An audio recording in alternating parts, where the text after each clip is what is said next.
morning, Rebecca. How are you? Good morning. I'm well, thank you. How about yourself? Yeah, no, thank you. So, Rebecca, thank you so much for giving up some of your precious time off to have a chat with me and, for this short recording. But so, Rebecca, can you tell the audience just a little bit about yourself and to start off with? Okay, no problem. So I am living in Brisbane. I've had, I've been very fortunate with my health. I've got no allergies. I love going to the beach. I love to cook. Yeah, super fortunate with my health. I've never really considered elimination diets or anything of Yes. the sort. I would say I'm very regular. Yeah. I work hard. I love to relax as well. Wonderful. You do work hard. You're a hard worker. But Rebecca, a few months ago, probably about what 6 to 8 months ago, you something happened, right? Mm. You felt that you needed to make a change. So tell Mm. us about that. What led up to it? You don't need to go Yeah. into detail, but just a No, little. that's Yeah. okay. Yeah. That's interesting. I've been reflecting on this as well, and I can't exactly say what the moment was when I thought, oh, I need to make a change. But I think we tolerate levels of discomfort, and then, something that wasn't normal a month ago is now our normal. Yeah. And I think for me, I just would become more tired, more irritable. I had a lot of bloating and I would Google things and, I'm 29 and a lot of things were saying, hormonal changes Yes. Yes. and this is part of aging. And I'm in these forums of fit girls and help, staying healthy in your 30s. And everything that I found just suggested it was very normal to feel this way and, to have to cut out certain food groups or deal with the consequences. Yes. So I think that, that's when I came to you and I said, I don't know what it is because I eat my 5 fruit and veg a day. Actually, I was eating a lot more than that. Um, I would substitute pasta for zucchini and I thought I was doing all the right things. And I think I said, do I need a blood test because just something in my body wasn't adding up. Yes. And Mm, also, Rebecca, you were a little bit anxious, is that you had mm, those traits as well. So I think mm. there was that underplay, that kind of that underlying as well, wasn't it? A little bit Yeah, of that. Yeah. yeah. So then what happened? So what changed? What was it that actually prompted you to make a change? Okay, so I'll be completely honest. I received a book recommendation from you, and in my head, I was a skeptic. I thought, there's just no way that this is gonna solve my problems or even help. I just was so skeptical. And I, in the past, since I was 18, I'd fallen victim to these fads of Yes. plant-based and veganism. And, I just never thought I could do that again. So sure enough, I sat on this book recommendation. I had it downloaded on my Kindle and in my Audible, and I just did not touch it. And then it was in late September that my best friend was getting married, and I had to leave her wedding early because I was so unwell. And I think that was what's the expression, the straw that broke the camel's back. I Yes. thought, actually, now, this is my discomfort and my symptoms and my anxiousness was now impeding on my ability to experience life. And I thought, I have nothing to lose. And I put the Audible on in my AirPods and I was pottering around and I kept having to re-listen to chapters because I would hear something, talking about, it would be discrediting the information I had believed my whole life. And I would stop and I would re-listen to that chapter just to make sure what I heard was real. And then after a few chapters, I went and looked up Dr. Georgia Eady. just to make sure, because you never know these days That who she's authentic. Yes. exactly. And then, so I, I was the most skeptical person to begin with, and I just thought that I actually have nothing to lose. And so this was So so just tell us what the book was then, Rebecca, because it's a really good book for everybody. oh, absolutely. Um, it's a book just really providing And information what's it about called? It's the title? um it's called Change Your Diet, Change Your Mind. Yes. Yes. And yeah, by Dr. Georgia Eady. And it's on Audible, any platform that I find with more scientific books, it's easier for me to listen and Yes. then read and then listen again Yes. because, I just need to have time Time. to Of absorb it. course. But what I really want to stress in the book, I have not finished. I'm about 75% of the way through. At no point does Dr. Edie tell you, oh, you need to do this or you need to do that. All she does is give you information on how your body functions and um, specifically what your body needs to replenish the neurons and build neurons and protect your brain.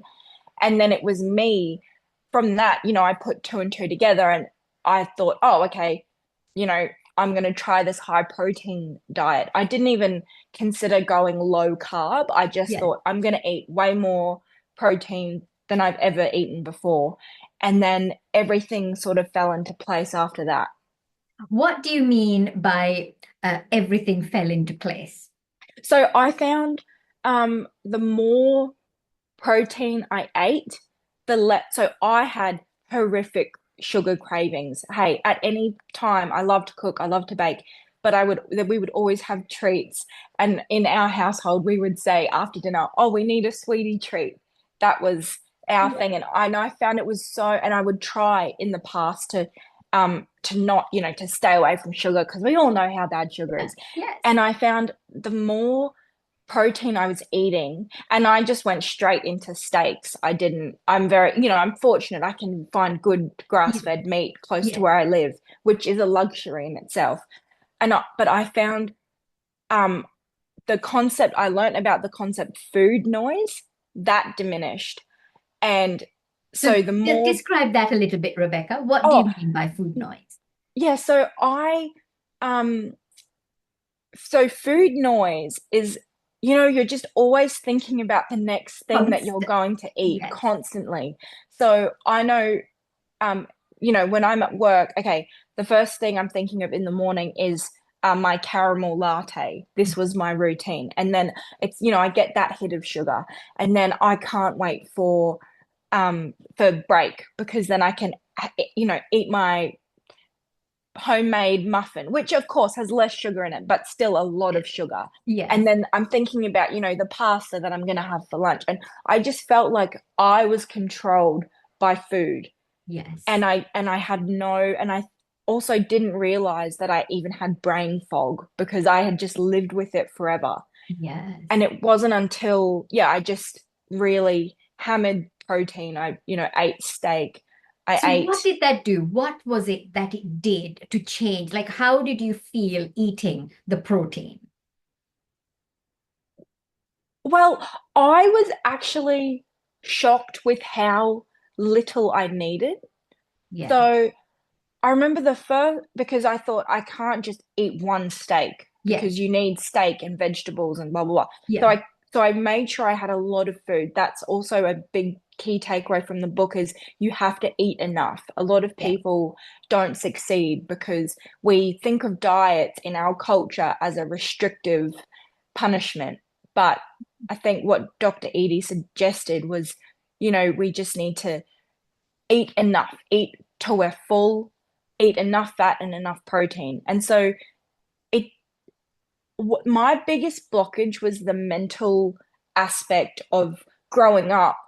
Well, I'm sure it wasn't that long ago that I started thinking red meat was the cause of cancer, right? So there was this whole red meat boycott in all of the health Yes. communities. Yes. Mm, Yes. And Dr. Edie explains quite clearly that that is not the case, right? That is exactly. Yeah. misinformation. Mm, Yes. So yes, like yourself, Rebecca, young people have been kind of conditioned to think that red meat is taboo, like we do not touch it. And the mm, number of young people that I see, and even now my very young, particularly my young women who are 10, 12, who are iron mm, deficient because mm, nobody eats red meat. So I'm really thankful that you do and that you actually mm. enjoy it. So what was it? So you only needed a little bit, and that did it keep you full? That kept you full, right? Well, it did. Um, what I did in the start was, yeah, I really was really conscious about eating enough steak, enough meat along with fat. Yes. And then if I ever didn't feel full, I would just have more Yes. because I really treated this as this is not a restrictive diet. And I will admit, the first probably 4 days, I had some of those adverse side effects The heat or where, flu type of symptoms. well, it wasn't even a flu. It was, I just had an upset stomach. But in this book, Dr. Edie had prepared me for this. And it actually was quite amazing because I thought, oh, my body is actually working how it's meant to work. My body is responding to what I'm putting in it. And it lasted one day and then I was fine. And I could not believe that I had no sugar cravings because this is not me. I was a sugar fiend before, and especially my partner. He could not believe what he was seeing. And he saw what I was doing, and I was not even tempted by the sweetie treats that we still had in the house. And he, a month later, he followed suit because he saw actually, this is not a restrictive diet, and the benefits kind of just shone through. Wonderful. And you did mention, Rebecca, that eating this way sometimes can be quite expensive. But I think if you cut out the junk, which you're doing, you're not buying any rubbish, then that money can be put towards good quality food, can't it? Oh, absolutely. And we have saved money because we're not going out to eat as much. So we're still socializing. Yes. We're just not spending, $130 on an afternoon out meeting friends. Yes. Not because we don't want to, but it's because we don't need to Need and we to. don't feel the need to. And if we really talked about this because it's really important to me that we eat grass-fed beef. And so, I looked at the numbers, and because we're not spending the money that we would be on junk, essentially, Yes. it's really affordable for us to have Yeah. high quality beef, Yes. um, sourced from a local butcher. That's the best way. It's so good. Exactly. And we are so fortunate, Rebecca, in Mm, Australia that we still have we have access to that, isn't it? In America, where Dr. Edie is based, I think it's I a little know. bit more difficult. Oh, Um, absolutely. yeah, so just give us an idea of what you would eat in a day. Okay, so I have a coffee every day with full cream milk, and now I don't. Sometimes I take one raw sugar, but some days I don't take any sugar. Um, Breakfast will be 4 eggs and a big lump of butter with salt as well. Make sure you eat a lot, enough salt. Absolutely. I eat Celtic salt, Yes. and for lunch. I'm on the go a lot for lunch, so I would usually have boiled eggs with me. Yes. And then, when I work away, the options are limited, but it's still easy. So I would make sure I have a few rolls of ham and a few squares of cheese Yes. and maybe some watermelon, Yeah. maybe, not Yeah. Yeah. always. Yeah. And then for dinner, I would just have a steak. Yeah. And Good. then my drink of choice at the moment is soda water Yes. with salt in it. Fantastic. So Mm, that, I mean, no wonder you're feeling so good because that's mm. really clean food, isn't it? Oh yeah, Yeah. So yeah. benefits have you noticed for yourself? Well, for me, the biggest thing is not being controlled by food because it's not something I that consumes me like it did before. And I would say with that, just the mental fog is gone, which is interesting because I don't think I've ever experienced this clarity of thinking, Wow, that's amazing. ever. Yes. Yeah. And yeah, along with that, I'm a lot less anxious in the decisions I make. I mean, I still have bad days, don't get me wrong. Yes. This is not a quick fix. Do this and all your and I Yes. do a lot of work to sustain, Yeah. mental health and whatnot. But yeah, I would just say just the energy that I feel, I'm way less bloated. Because I'm less bloated, when I wear clothes, I feel good. And then because of that, I feel confident. Because Uh, I'm confident, I'm less anxious. the whole thing. It, So, yeah. yes. So Georgia's premise of change your food to change your mind is, so that's exactly how it's worked for you, hasn't it? Mm, And I think yeah. you said you'd also lost some weight. Oh, yeah. So I lost quite quickly without feeling ever hungry 6 kilos really fast. So I went from 66 kilos down to 60 kilos in about 7 weeks. But through doing no extra exercise, I was not hungry. I was almost overeating, Yes. but just of high fat, high and, protein. and good quality food. Yeah, Real good. food, whole food. Yeah, real Yes. food. And yeah, I'll be honest. This last week we had two relatively bad days where we were over at people's houses, and life gets in Yes. the way, Yes. and we really instantly felt like, no, we have to start eating high protein again. Because you feel it, right? What Yeah, did you feel when you had, so did you straight. have some sweets or what did you have? We had, Did you have yeah, carbs? yeah, carbs. We had carbs. Yeah, I wouldn't say two. Oh, we had carbs, and then so this is what we noticed. As soon as we eat carbs, we crave sugar. So Yeah. what did we do? We went and ate a tub of Ben and Jerry's, and then how did we feel after that? Terrible, atrocious. But yeah, it's a slippery slope, right? I don't think for me it's a very sustainable. I This is a misconception I had that high protein, high fat, low carb would be unsustainable, but it's actually the most sustainable.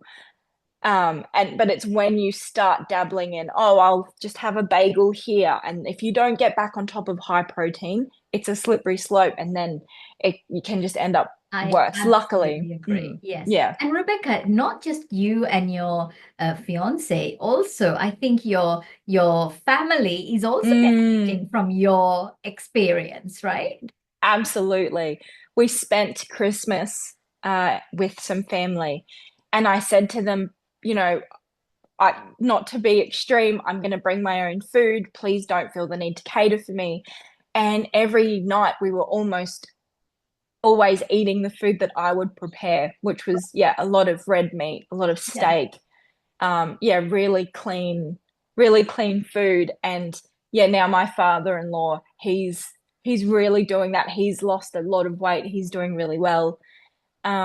It's been really great to not just tell people what to do, but show them. And your example. That's always the way, Rebecca. Yeah, So, I exactly. mean, thank you. It's such I love hearing these stories because my role as a GP is just to give you the information. Mm, For my younger patients who are willing to read, I suggest a book like I did for you that I thought mm, would be where well, hopefully if mm, you read it, which you did, thank goodness, mm, that it would benefit you. And I think there is so much information, but you're right, it's getting the right information. And the difficulty is, who do you trust? And I'm not saying you mm, should trust me, or you trust yourself, right? You know, because you feel so much better that mm. this is right for you.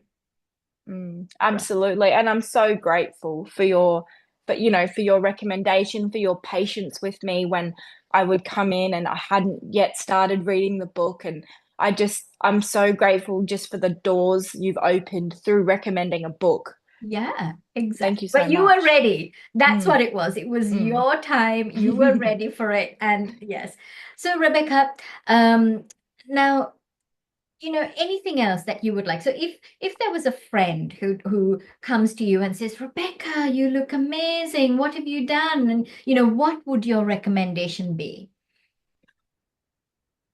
Well, first and foremost, my recommendation would be to listen or read the book. Yeah. Absorb the information that's in the book, and then in the meantime, we as individuals really have to be open to the fact that we have been lied to for our whole lives. And we have to really be receptive to this information that's so different to how we've grown up.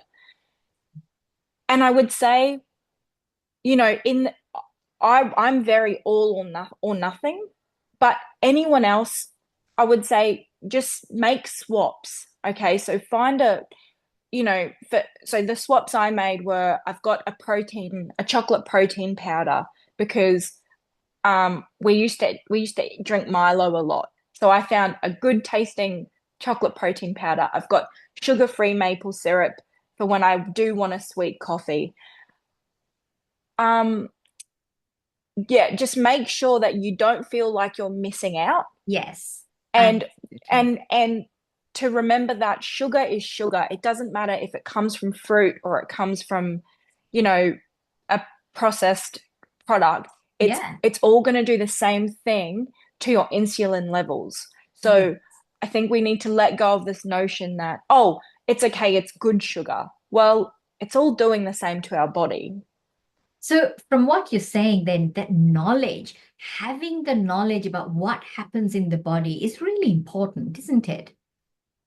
That for me was the decision maker because you can't dispute what is actually happening in Yeah. your body. Yeah. So that for me, oh, that was it. I want less inflammation in my brain essentially. Okay, I'm going to try high protein. Yeah. And finally, the point I think is that Mm, there isn't a difference between what is good for your body and what is good for your brain.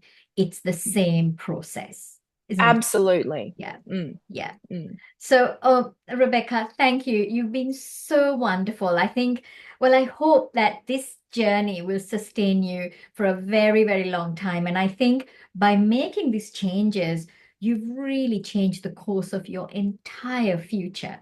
Not Oh, just your mm. future, but the future of any children and grandchildren you may have.